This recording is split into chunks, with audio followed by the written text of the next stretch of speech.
Hi friends, ಎಲ್ರಿಗೂ ನಮಸ್ಕಾರ.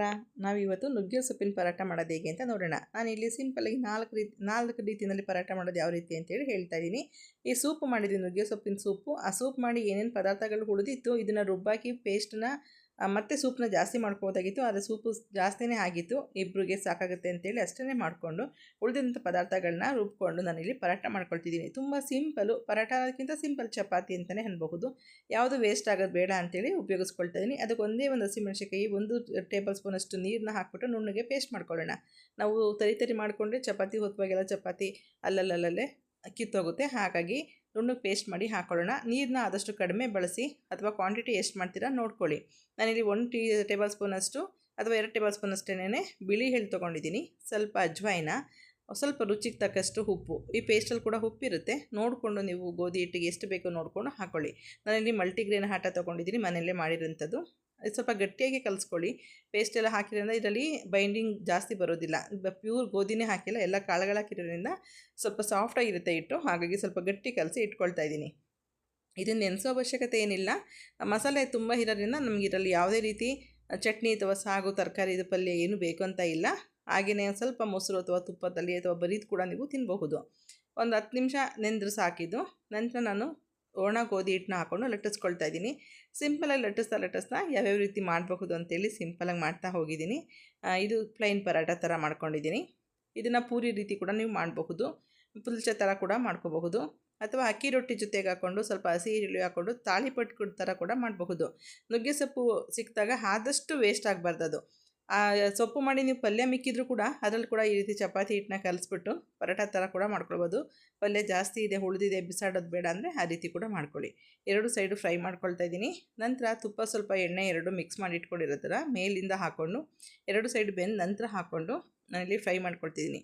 ಎಷ್ಟು ಚೆನ್ನಾಗಿದೆ ಅಂದರೆ ಸುಮ್ಮನೆ ಈಗೇ ಫೋಲ್ಡ್ ಮಾಡ್ಕೊಂಡು ತಿಂದ್ಬಿಡ್ತಾರೆ ಮಕ್ಕಳು ಈ ರೀತಿ ಮಾಡಿಕೊಟ್ರೆ. ಅಥವಾ ನಿಮಗೆ ಬೆಣ್ಣೆ ಇಷ್ಟ ಆದರೆ ಚಪಾತಿ ಫ್ರೈ ಆದ ನಂತರ ಸ್ವಲ್ಪ ಬಿಸಿ ಇದ್ದಂಗೆ ಸ್ಟವ್ವಿಂದ ಕೆಳಗಡೆ ತೊಗೊಂಡ್ಮೇಲೆ ಒಂದು ಪ್ಲೇಟ್ಗೆ ಹಾಕ್ಕೊಂಡು ಬೆಣ್ಣೆನ 2 ಸೈಡು ಸವರಿ ಇಟ್ಬಿಡಿ. ತುಂಬ ಸಾಫ್ಟಾಗಿ ತುಂಬ ಚೆನ್ನಾಗಿರುತ್ತೆ. ಚಪಾತಿನ ಪ್ಲೇಟ್ ಮೇಲೆ ಡೈರೆಕ್ಟಾಗಿ ಹಾಕಿದ್ರೆ ನೀರು ಬಿಟ್ಕೊಳ್ಳುತ್ತೆ, ಅಥವಾ ಕೆಳಗಡೆ ಇರೋ ಚಪಾತಿ ತುಂಬ ನೀರು ಥರ ಆಗುತ್ತೆ. ಹಾಗಾಗಿ ಒಂದು ಸ್ಟ್ಯಾಂಡ್ ಇಟ್ಕೊಂಡು ಅದ್ರ ಮೇಲೆ ಇಟ್ಕೊಳ್ತಾ ಇದ್ದೀನಿ. ಅಥವಾ ಒಂದು ಬಟ್ಟೆ ಹಾಕಿ ಅಥವಾ ಟಿಶ್ಯೂ ಪೇಪರ್ ಹಾಕಿ ಕೂಡ ನೀವು ಚಪಾತಿನ ಇಟ್ಕೊಳ್ಬಹುದು. ನೆಕ್ಸ್ಟ್ ಎರಡನೇ ರೀತಿಯಲ್ಲಿ ಪರಾಟ ಮಾಡೋಣ ಅಂಥೇಳಿ ಸೇಮ್ ಪರಾಟ ಹಿಟ್ಟಿಗೆನೇ ಈ ರೀತಿ ಮೇಲಿಂದ ಸೊಪ್ಪು ಹಾಕ್ಕೊಂಡು ಜಸ್ಟ್ ಒತ್ತಿದಷ್ಟೇ. ನಾನು ಸೊಪ್ಪು 2 ಸೈಡು ಅಂಟ್ಕೊಳ್ಳಿಲ್ಲ. ಒತ್ತಿ ಎತ್ಕೊಳ್ಳೋಷ್ಟರಲ್ಲಿ ಅರ್ಧ ಉದ್ರೋಯ್ತು, ಹೆಂಚಿನ ಮೇಲೆ ಪೂರ್ತಿ ಉದ್ರೋಯ್ತು.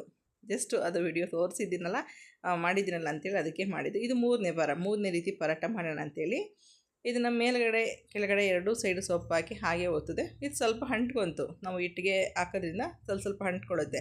ನೀವು ಪ್ಯೂರ್ ಚಪಾತಿ ಹಿಟ್ಟು ಅಷ್ಟೇ ಕಲಿಸ್ಕೊಂಡ್ರೆ ಅದಕ್ಕೆ ಈ ರೀತಿ ಯಾವುದನ್ನ ಸೊಪ್ಪು, ಮೆಂತ್ಯ ಸೊಪ್ಪು ಅಥವಾ ಪಾಲಕ್ ಸೊಪ್ಪು, ಕಿಲ್ಕಿರೆ ಸೊಪ್ಪು, ಅಥವಾ ಈ ರೀತಿ ನುಗ್ಗೆ ಸೊಪ್ಪು, ಸಬ್ಬಸಿಗೆ ಸೊಪ್ಪು, ಯಾವುದೇ ಸೊಪ್ಪು ಸಿಕ್ಕಿದ್ರೂ ಸಣ್ಣದಾಗಿ ಹೆಚ್ಚಿಬಿಟ್ಟು, ಇದನ್ನು ಹೆಚ್ಚಿಬಿಟ್ಟು ಹಾಕಿದ್ರೆ ತುಂಬ ಚೆನ್ನಾಗಿ ಅಂಟ್ಕೊತಿತ್ತು. ಹೆಚ್ಚಿಬಿಟ್ಟು ಈ ರೀತಿಯಲ್ಲಿ ಚಪಾತಿ ಹಿಟ್ಟು ಮಧ್ಯದಲ್ಲಿ ಹಾಕ್ಕೊಂಡು ಕೂಡ ಫೋಲ್ಡ್ ಮಾಡಿ ಮಾಡಬಹುದು. ನಿಮಗೆ ಕಲಸೋದಕ್ಕೆ ಒತ್ತೋದಕ್ಕೆಲ್ಲ ಟೈಮ್ ಇಲ್ಲ ಅನ್ನೋದಾದರೆ ಡೈರೆಕ್ಟ್ ಸೊಪ್ಪನ್ನೇ ಹಿಟ್ಟು ಮಿಕ್ಸ್ ಮಾಡ್ಕೊಬೋದು. ಇನ್ನೊಂದು 4ನೇ ರೀತಿದು ಒಂದೇ ಹಿಟ್ಟಲ್ಲಿ 2 ಉಂಡೆಗಳನ್ನ ಮಾಡ್ಕೊಂಡಿದ್ದೀನಿ. ಅರ್ಧ ಭಾಗ ಡಿವೈಡ್ ಮಾಡ್ಕೊಂಡಿದ್ದೀನಿ. ಎರಡನ್ನೂ ಈ ರೀತಿ ಸ್ವಲ್ಪ ಲಟ್ಟಿಸ್ಬಿಟ್ಟು ಮಧ್ಯದಲ್ಲಿ ಸೊಪ್ಪು ಹಾಕಿ ಮಾಡ್ಕೊಳ್ತಿದ್ದೀನಿ. ಈ 4ರಲ್ಲಿ ಯಾವ್ದು ನಿಮಗೆ ಈಸಿ ಅನಿಸುತ್ತೆ, ಚೆಂದಾಗಿ ಅನಿಸುತ್ತೆ ಅದನ್ನು ಮಾಡ್ಕೊಳ್ಳಿ. ಬಿಳಿ ಎಳ್ಳನ್ನ ಹಾಕ್ಕೊಂಡ್ರೆ ತುಂಬ ಚೆನ್ನಾಗಿರುತ್ತೆ. ಇದಕ್ಕೆ ಬಿಳಿ ಎಳ್ಳು ಕೂಡ ಹಾಕ್ಕೊಂಡಿದ್ದೀನಿ. ಸ್ವಲ್ಪ ಸೊಪ್ಪು, ಸ್ವಲ್ಪ ಎಳ್ಳು ಮಧ್ಯಕ್ಕೂ ಹಾಕ್ಕೊಂಡಿದ್ದೀನಿ. ಹಾಗೆ ಮೇಲೆ ಕೆಳಗಡೆ ಕೂಡ ಹಾಕ್ಕೊಳ್ತೀನಿ ಒತ್ತಬೇಕಾದ್ರೆ. ಇದು ತುಂಬಾ ಚೆನ್ನಾಗಿತ್ತು ಟೇಸ್ಟು. ಎಳ್ಳು ಬಾಯಿಗೆ ಸಿಕ್ತಾಗ, ಎಳ್ಳು ಹುರಿದಿಲ್ಲ, ಹಸಿ ಎಳ್ಳು.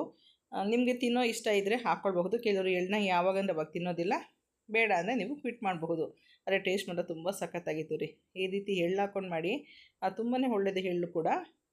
ಹಾಗಾಗಿ ಚಪಾತಿಯಿಂದ ಒತ್ತಬೇಕಲೇ ಎಳ್ಳು ಹಾಕ್ಕೊಂಡ್ರೆ ಚಪಾತಿಯಿಂದ ಎಳ್ಳು ಬಿಟ್ಟೋಗೋದಿಲ್ಲ. ಫ್ರೈ ಆದರೂ ಕೂಡ ಹಾಗೆ ಅಂಟ್ಕೊಂಡಿರುತ್ತೆ.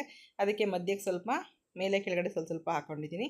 ನೀವು ಇದು ಹಿಟ್ಟನ್ನ ಪೇಸ್ಟ್ನ ನುಣ್ಣಗೆ ರುಬ್ಬಿರೋದ್ರಿಂದ ನೀವು ಎಷ್ಟು ತೆಳುವಾಗನ ಒತ್ತಿ ಚಪಾತಿನ ಪೇಪರ್ ಥರ ಇರುತ್ತೆ, ಸಾಫ್ಟಾಗಿ ಇರುತ್ತೆ. ತುಂಬ ಏನೋ ಗಟ್ಟಿ ಥರ ಎಲ್ಲ ಆಗೋದಿಲ್ಲ.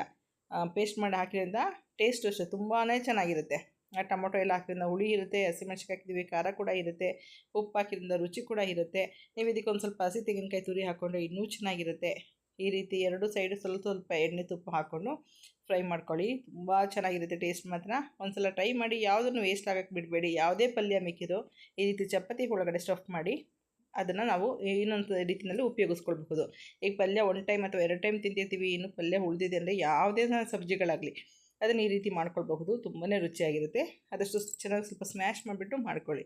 ಇದಕ್ಕೆ ನಾನು ಏನು ತೊಗೊಳ್ತಾ ಇದ್ದೀನಿ ಗೊತ್ತಾ, ಉಪ್ಸಾರು ಖಾರ ಅಥವಾ ಗೊಡ್ಡು ಖಾರ ಅಂತ ಕೂಡ ಕರೀತಾರೆ. ಉಪ್ಸಾರು ಖಾರ ಬೆಣ್ಣೆ ಜೊತೆಗೆ ಎಷ್ಟು ಒಳ್ಳೆ ಕಾಂಬಿನೇಷನ್ ಗೊತ್ತಾ. ನಾರ್ಮಲಿ ಪಲ್ಯ ಅಥವಾ ಸಬ್ಜಿಗಳು ಬೇರೆ ಬೇರೆ ಗ್ರೇವಿಗಳೆಲ್ಲ ಇರುತ್ತೆ. ಇದಕ್ಕೆ ಮಸಾಲೆ ಇರೋದ್ರಿಂದ ಎಕ್ಸ್ಟ್ರಾ ಏನೂ ಬೇಕಾಗಲ್ಲ. ಇದು ಕೊನೆಯಲ್ಲಿ ಮಾಡಿದಂಥ ಚಪಾತಿ 2 ಉಂಡೆಗಳನ್ನ, ಚಪಾತಿ ಉಂಡೆಗಳ ಮಧ್ಯದಲ್ಲಿ ಸೊಪ್ಪು ಮತ್ತು ಎಳ್ಳು ಹಾಕಿದ್ನಲ್ಲ, ಅದು 2 ಚಪಾತಿ ರೀತಿಯೇ ಓಪನ್ ಆಗುತ್ತೆ. ನಾನಿಲ್ಲಿ ಸ್ಟಫಿಂಗ್ ಮಾಡೋದು ಅಥವಾ ಫೋಲ್ಡಿಂಗ್ ಮಾಡಿ ಏನು ಚಪಾತಿ ಡೈರೆಕ್ಟಾಗಿ ಒತ್ತಿರೋದ್ರಿಂದ ತುಂಬಾ ಚೆನ್ನಾಗಿರುತ್ತೆ ಟೇಸ್ಟ್ ಕೂಡ. ನೋಡಿ, ಸೊಪ್ಪು ಕೂಡ ನಂಚ್ಕೊಳ್ಬಹುದು. ಸೊಪ್ಪು ಫ್ರೆಶ್ ಆಗಿದ್ದರೆ ಕಹಿ ಏನೂ ಇರೋದಿಲ್ಲ. ಓಕೆ ಫ್ರೆಂಡ್ಸ್, ವಿಡಿಯೋ ಇಷ್ಟ ಆಯ್ತು ಅಂತ ಅಂದ್ಕೊಳ್ತೀನಿ. ಒಂದ್ಸಲ ಟ್ರೈ ಮಾಡಿ. ಹಾಗೆ ನಿಮ್ಮ ಅಭಿಪ್ರಾಯ ಅನಿಸಿಕೆಗಳನ್ನ ಕಮೆಂಟ್ ಮೂಲಕ ತಿಳಿಸೋದು ಮರಿಬೇಡಿ. Okay, bye. Thank you.